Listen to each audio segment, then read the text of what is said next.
hand right now so I can get to that blessing.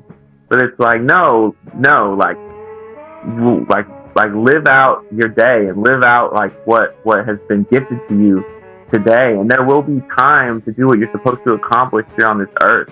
And just like, don't go out of pace with what you're called to do. Right there, it would have been a nice time for the drop right here, right here. We can do this here, watch me rock the flow. Killing it a must, never option, no.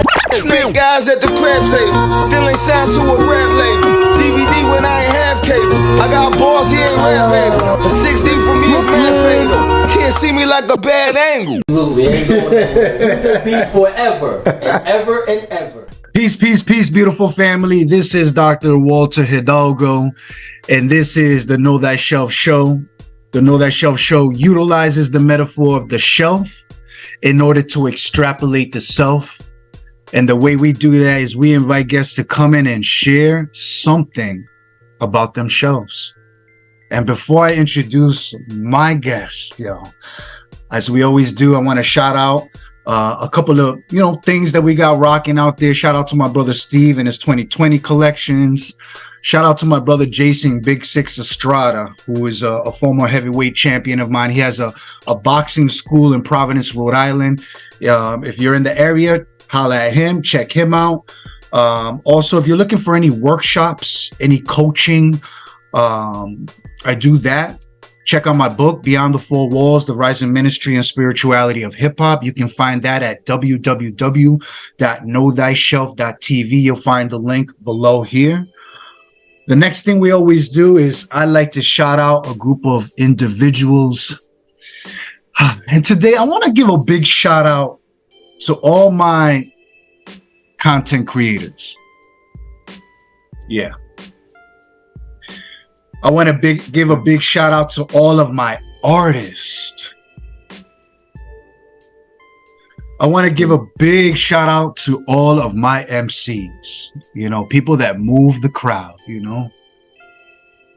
One of my favorite crowd movers is Jesus. Woo! We'll get there, right? And I want to give a big, big, big shout out to all my people from Aussie land. Australia, stand up.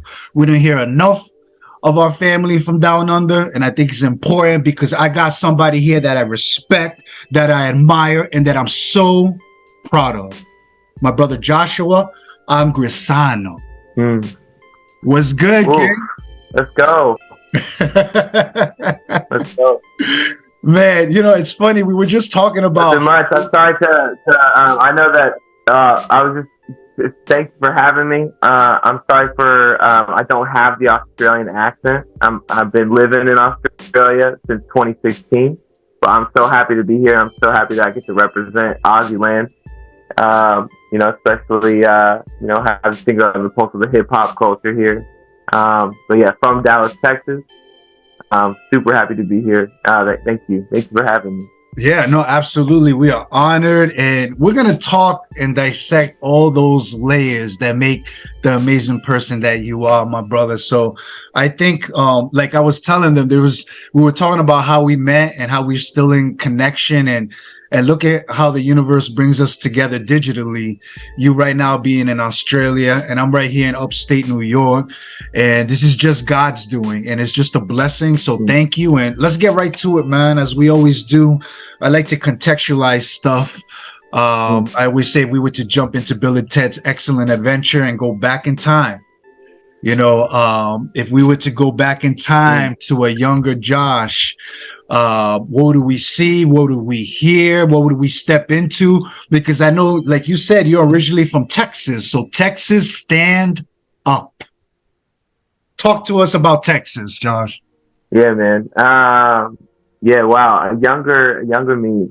So I mean, yeah, like I grew up loving household.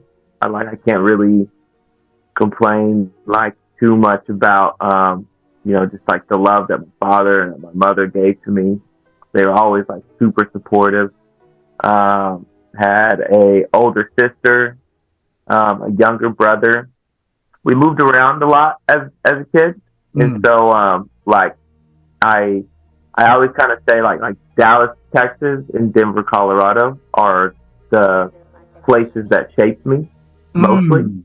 And it was more so Colorado first. Yo, shout out to and Colorado. Then, moved to Dallas, Texas. Yeah, man, shout out to Colorado. I love Colorado. That was Me too. That was more so my childhood, like from a little kid. Oh, really? Let's go. Yeah, I grew up in like Littleton area. Like Littleton is kind of like where I was. And yeah, then we moved to Dallas, Texas, maybe like my sophomore year in high school. But yeah, man, I don't know. You just I mean, yeah, really loving parents, good place to live. My dad traveled a lot, and so you know, my mom definitely was kind of like you know, she had to kind of hold down the household a lot by herself, which was, you know, she did the best job that she possibly could.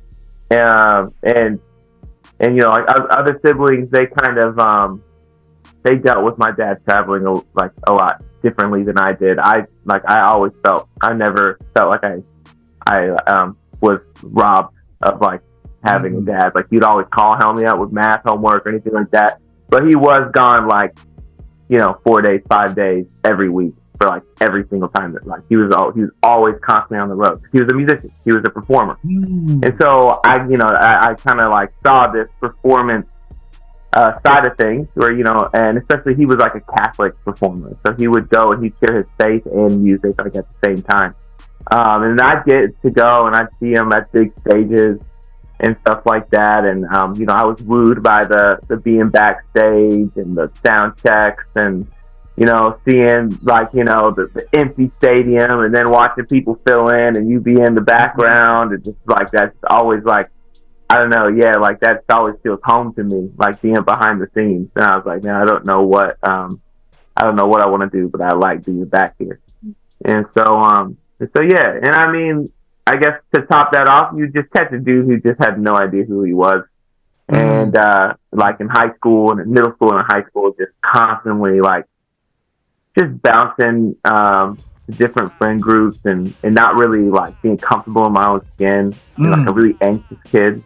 And somebody who, like, I didn't pick up my passion, like, you know, would it be like songwriting and stuff like that. Like, I didn't pick that up for a very, very long time. Just because I don't know, just constantly tried to be friends with people who didn't want to be friends with me. And that just like, and changed who what I do and who I was and all that. And that's been a journey. But yeah, there's a little, I don't know, a little scope into early jobs. Yeah, and I love that. And God, you know, and I'm right there with you, brother, because I have the blessing of still having parents that are married to this day who cultivated me. And as someone that is a father, you're a father too, right? And like the importance of that, and how that we want to duplicate that and learn from it. It shapes us, particularly as men and humans and people of faith, of the do's and don'ts of life. It's like we're our parents on steroids. And I'm with you right there, because my dad too he worked a lot. So I hardly never got to see my dad and the importance of having him. But he always dropped gems and there was always a reason. And I'm so much like him too, in that sense of working hard, because that was also instilled in me as well. So, you know, it's almost like a easy layup here now, because your dad was a musician. He's filling stages. Yeah. And here you come, my brother. So I guess the simple question from there is like, what influenced you to go down this path? Because you rock too, my brother. Talk about that. Man, I remember in third grade, my sister and I, we just were glued to MTV, like, there's like music video stations. And so we just like, I mean, that's just where I just was watching everything that was like popular at the time. And like the only like CD that my parents, for whatever reason, which, you know, is still kind of funny, they probably shouldn't have even done this one. Like, you know, when I was like really young, I was like, come on guys, like I wanted like to get into music. Doing this and that, and they gave me like a Black Eyed Peas CD, and they gave me Linkin Park. and I just I went crazy on Black Eyed Peas and Linkin Park. And it's funny. Actually, I kind of forgot about the Black Eyed Peas CD because I always tell people that, ironically, Mike Shinoda from Linkin Park is who exposed me to like hip hop first, which is weird. But like I was just like, it was the first CD I had, and this dude was like rapping and sharing his story, and I was like, what is this? And I just like loved it. And then from there, I don't know. Yeah, I mean, like as soon as streaming came around, I was just down the rabbit hole, just consuming like everything, like everything you could think of, and became obsessed with music and just loved the way that it made you feel. And I mean, obviously, like hip hop was like my biggest influence. The first time that I really heard like, when you really hear like a rapper just like in their element and at their prime, it feels like a superpower. It's just like, wow, like, and me, like I'm a little kid and it's just like, I don't have confidence. But like, look at like how, like he's got the confidence to like bring him to Mars, and and like there's like all this stuff, and he's like, he knows himself and he knows this and that, and whether that's true or whether that's not, it's just like you get that snippet and that soundtrack and it just feels like a superpower as a kid. And so I just became super obsessed, and so was a fan, but was too scared to do anything about it for like a really long time. In like year 10 or year 11 at my like youth group, there was these two guys. One of them I'm really good friends with still today. And they were just like freestyling in the corner. This is when I moved to Dallas now. And so they were just like freestyling. And I like taught myself how to beatbox a little bit. And I was just like, man, I just want to do that. So I went and I just like beatbox. And then that became like a thing where, my last like 2-3 years of high school, we were like in a rap group called One Love Revolution. And, we like made a mixtape and we like, went to like, different stuff. And, yeah, man, I mean, super talented guys. Like, yeah, man, they could freestyle for hours and hours and hours. And like, I can't freestyle, like, to be honest. I have to like really think and like write this stuff down. But they were just like, they just could freestyle. They had that muscle. And so that was the big thing. And then, I don't know. And then I put it down again. Like there was like another like crossroads where it was like, okay, well, like you just graduated high school. Do you want to keep pursuing music, or do you just want to like go back to college and get that degree and do the job and do the everything that everyone else does, and which is good, but so I decided to kind of put music to the side and just kind of go the route that seems like of less resistance. And I don't know, man. Yeah, that's where my story gets kind of messed up with like drugs and alcohol and stuff, and kind of squandered like my opportunity to really do like the 4-year college thing. Like I just got really lost in like just drugs, and that's also why I picked up music. And from there, I would say like around like 2019, around that was I was like, all right, man, like I'm gonna drop my own project and I'm gonna like put out music, and I've been at it ever since. Poorly, I feel like now I've learned a lot along the way. So I'm like 10 years into somebody who walks out like, yeah, I'm an artist, I'm trying to like do something. But now I just feel like I have all my ducks in a row. I've made a lot of mistakes, learned a lot about myself, and I'm kind of launching. I've changed my rap name like 4 times. I was Augie Flow, then I was Josh Angrisano, then I was Jay Sano, and now like I go by Sir Augie, and I'm not changing it. And I've launched an EP, and I've launched some singles, and I'm understanding what it means to be a content creator, marketing side of things, the grind that's hidden behind like making this thing reality. So that's the journey with music. Wow, that's this is dope, and I'm so thank you for being vulnerable and sharing that about yourself, because we are living in a time where people are self-prescribing themselves, if you know what I mean, especially coming out of the pandemic, especially just the times that we're living in. You know what I'm saying? People are looking for scapegoats. And it's important to hear someone from yourself who was able to come this, especially I know as us, the way I met you is through, Catholic circles, as someone who is of faith. And I think that's important. Like, let's get right into that, because I know I've met you in a lot of Catholic circles, even though the message that you spit in your bars has that element of spirituality in your faith. So it's someone needs to hear this. How much of your faith influences your artistic expression? Yeah, man. Everything. And I before I answer that, I just do wanted to admit that, man, I'm still trying to figure things out. I could look back at whatever I say to you now, 10 years from now, I could be like, dude. but where I'm kind of at with it, like to answer it quickly is like, everything, like, my faith, through thick and through thin, I've come to have my own journey where I've decided to make faith a huge part of my life. And it's the rock that like gets me up in the morning and is what, is my compass, in life. Now, when it comes to like putting it into music, I think there was this, thought that, especially seeing my dad, have this message for Jesus in rock stages, there was this like money element to it and this like lane that I thought like, oh, okay, well, if I just like say Jesus a bunch of times and put it in like some rap songs, but then take stuff that like Drake's doing and take stuff that like other people are doing, but then just tag Jesus on it, like, then I could have like a cool, successful monetary career.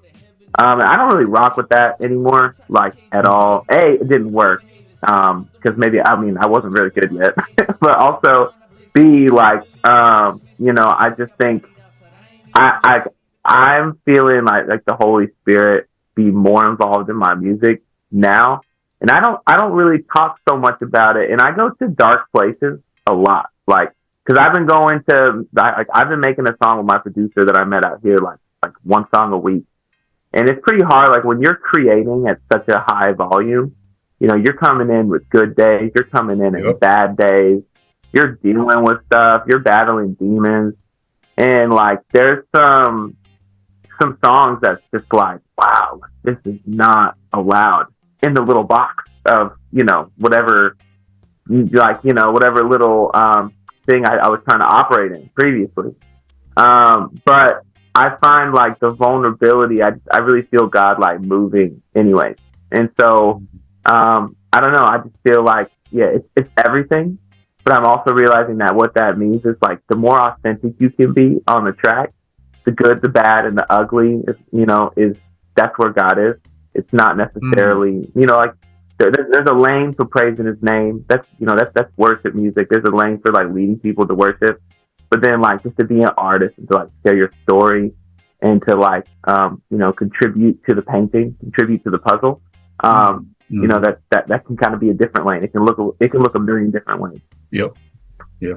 I love, man. I'm loving everything that you said with that, and because of that, as we always do in the Know That Shelf, we invite guests to share something that comes out of their shelf. My brother, Sir Augie, what you got for us today? Oof. Okay, here's something that comes out of the shelf. So something that like means something to us. Right here, I had two, but I couldn't decide. I'm such a person I can't decide. But I got this. It's baseball playoff season, and so hey, this is a Go Rockies rally towel when the Rockies in 2007 were in the playoffs. And I don't know, I chose this as, baseball, I guess, when I was a little awkward teenager, it was my connection to like talk to my family when nothing else too serious could really be discussed. And also, I'll never forget, when my mom, we were waving these towels around, and we like beat the Diamondbacks to go to the World Series. So it was like the NLCS.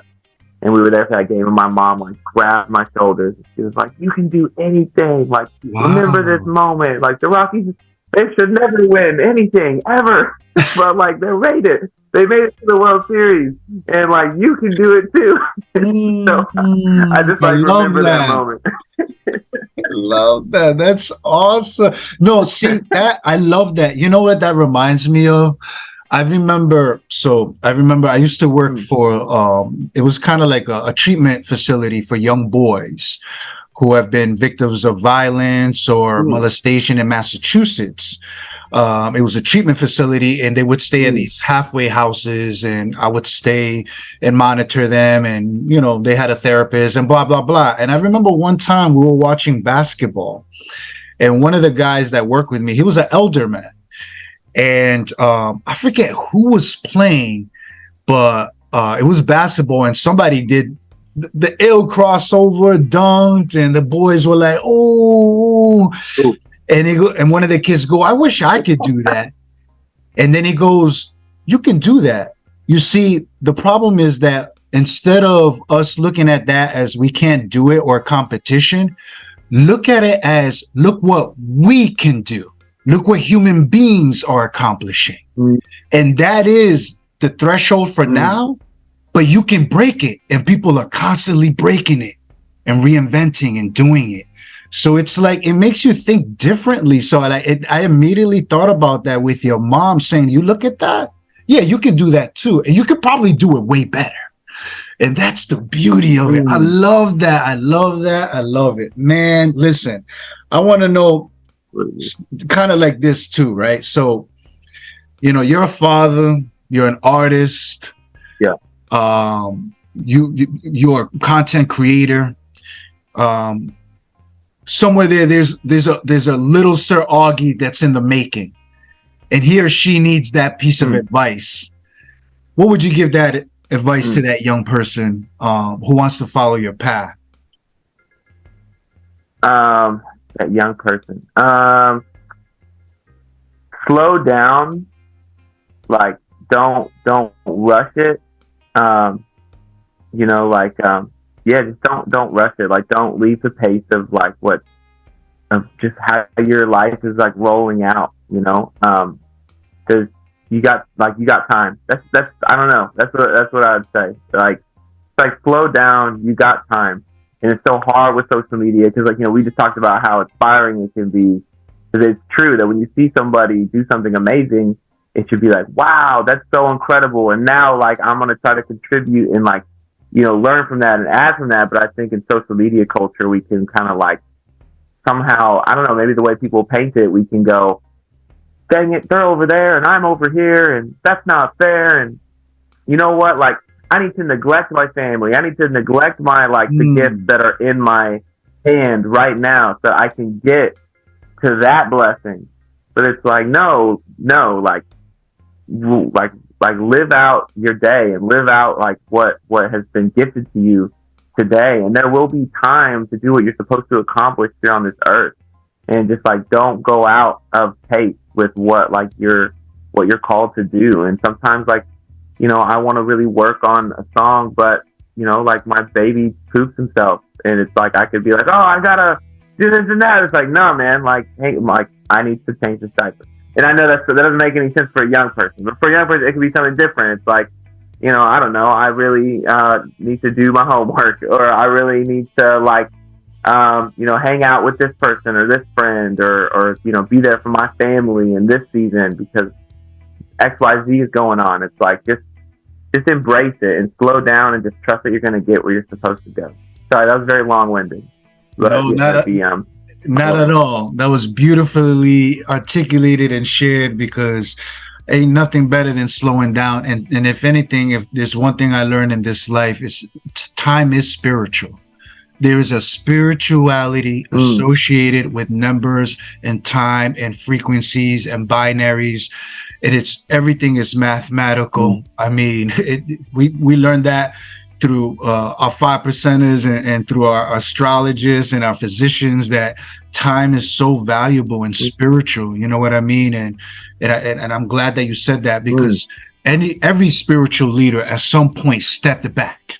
slow down, needs a retreat here and there to pick up and recharge that spiritual battery. And I'm right there with you. And it's so crazy that you're saying that as somebody that's 41, right? Like, I'm honoring slowing down because I'm always on the go. I live in New York. Just everything is always speeding and going. And now living in a digital world, we know everything never sleeps. Internet never sleeps, but we have to rest. It's even spiritual. It's biblical. You feel me? It's Shabbat with our Jewish brothers and sisters. For us, it's, taking that time to celebrate the divine on our Sundays or Saturdays, whatever floats your boat. But it's extremely important to slow down so we can get back into the battlefield. You know what I mean? So I really appreciate you saying that, my brother. So important.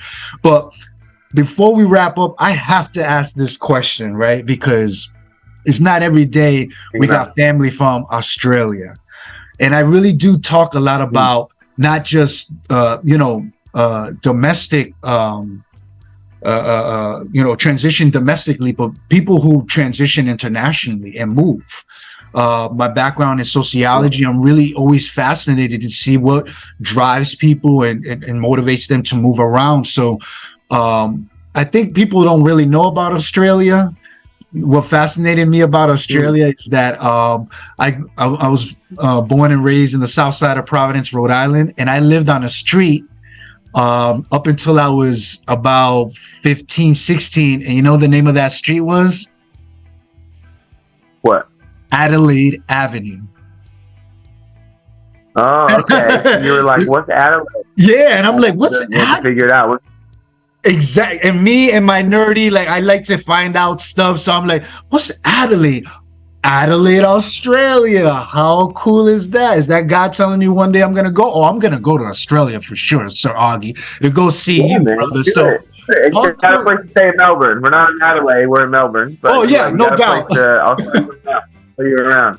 Oh, no doubt. So real briefly, what was that transition? What drew you to Australia out of anywhere else on the planet? And what are some, like, I guess, misconceptions of Australia now that you live there? Like, what can you tell us about Australia life? Yeah. Okay. So I've always been obsessed with Australia. Honestly, because I love Steve Irwin, the crocodile hunter. I just thought he was just the coolest dude. You know who that is? I do. I always just thought, like, yo, man, that is just the most bravest, most dangerous man to ever walk this earth. This guy jumps on crocodiles. And so I was always, like, I was obsessed with his show. And so I always wanted to come and visit. So I guess it was almost something as simple as you're saying. Like, I was on Adelaide Street, and I was like, crocodile hunter is a real one, and I really want to go see where he lives. And so that was kind of like the start of it. But then, man, I guess in 2015 there was World Youth Day, which is like one of the biggest Catholic events. Sorry, it was 2008. 2008 there was World Youth Day here in Australia, and my dad took me along to that, and I like saw the Sydney Harbour. And I saw that, and I mean, and when you see the Sydney Harbour and everything, you just get wooed by it. It's just, It's crazy. Seeing like the Opera House and everything like that. And so, yeah, I don't know. I guess it was just, I just wanted to, I don't know, like there was like an element, honestly, of like, my life was not going very well back home. And it's like my family moving around and everything is always just like, how can I get as far away as possible from my issues and from my problems? And Australia is really damn far. So, like that was a massive part of the trip. But, of course, I learned no matter where you go, there you are. And so my problems were still here. But I did get to come to Australia, and I did move here and met an amazing woman who is just, like, incredibly supportive of just me as a human being in so many different ways. And we set up shop in Melbourne, and so I've been here since 2016 now. Man, it's great. And I mean, I love that it's cool being an American coming here, like because we share the same language, you can really like go back and forth and connect with people a lot. They have 1,000,001 opinions about the United States, and we have absolutely none about Australia. We're like, I have no idea what Australia is. Like, tell me. And they're like, you know what I think about the United States of America? But it's a beautiful place, man. I really feel like here, the one of the biggest differences that I love is occupation is just not like a massive driving force in life. Like like Aussies just want to sit by the beach and have a beer and hang out with their friends, and like that's everything to them. Whereas sorry, my little 2-year-old might come in and crash our meeting. But yeah, that's the biggest difference that I've seen is that. Love it. I love it. And we got a special my guest in the building. Yeah. Special guest. We got special guest. Say hi, Dave. Hi, this is Sophia Rose. Oh, mwah. Oh, thank you. That was very sweet. Hey, you want to go to mommy? Go to mommy. I'm gonna come out in just a second. We are wrapping it up. Okay. We're wrapping it up. All right. Can you be quiet while I talk on the phone? All right. So yeah, that's Australia, and this is my 2-year-old. Oh, that's beautiful. I love it. My brother, if people want to get in contact with you, to collaborate with you, to build with you, give us all your information, my brother. And anything you got coming out as well. Yeah, man, I got a song dropping every 3 weeks. And so I'll send you some, I haven't had the chance, so I'll send you some music, and I'll maybe send the upcoming one to you. Honestly, like just through socials right now. So Instagram, Sir.Augie, Facebook, Sir.Augie. Every single social media platform is Sir.Augie. So you can connect with me there, and yeah, like I've locked in, and I've made about 40 songs, and we're launching like 8 or 9 more singles, and then we got this dangerous album that we're like talking with marketers, and we're trying to figure out like how to roll out. It's like a spaghetti western, hip hop infused, just crazy, like, you know, just my most dangerous, my most like just work that's like, okay, that stands out, that's different. And so I'm really excited for that. And so I'm just dropping singles regularly, trying to build up my audience as best as I can before this album rolls out. So I hope you guys stick around for the journey. And yeah, and thank you to, you know, Dr. Walter for letting me jump on his platform and say hello. And it's just, yeah, super cool how we've connected through the years, you know, through the internet and everything. And it's just, yeah, I love connecting with people through the internet. And I love, like, you know, my favorite artists are family people. You know, I look at like Nick D and Connor Price, and those are the types of people that I'm kind of basing my brand off of. And I just think it's so cool that we live in an age where you can reach millions, yet I can just be home with my 2-year-old. And so I'm going to try to take advantage of that as much as I can. Beautiful. My brother, I just want to take this opportunity, as I tell my guests, you know, Nori and the Drink Champs, shout out. He always says, you know, you got to give flowers to people while they're still alive. So I want to give you your flowers, my brother, and to tell you that I'm proud of you, of the man that you've become. You feel me? Because we don't tell each other that we're proud of each other enough. So I want to tell you that I'm proud of you, of the person that you've come. I see God's light shining on you, and continue to do the work. And you got a community, myself, of people who are here to support you. As we always do in the Know That Shelf show, is we end with a quote. And this one comes to us from Corey Boone, and it reads as such. Faith sees the invisible, believes the unbelievable, and receives the impossible. Peace, family. That's a bar. Thank you so much. Salute, King. When I get money, I'ma tell my baby, go ahead. Add the cart, I'ma tell my mama, go ahead. What's it like? Tap and swipe to the ego fed. But your decision's on the pillow where you lay your head. That's why I calculate my steps, cautious where I tread. Then words can hit you like lead, or can they? When heroes fall, whole world stops and replays.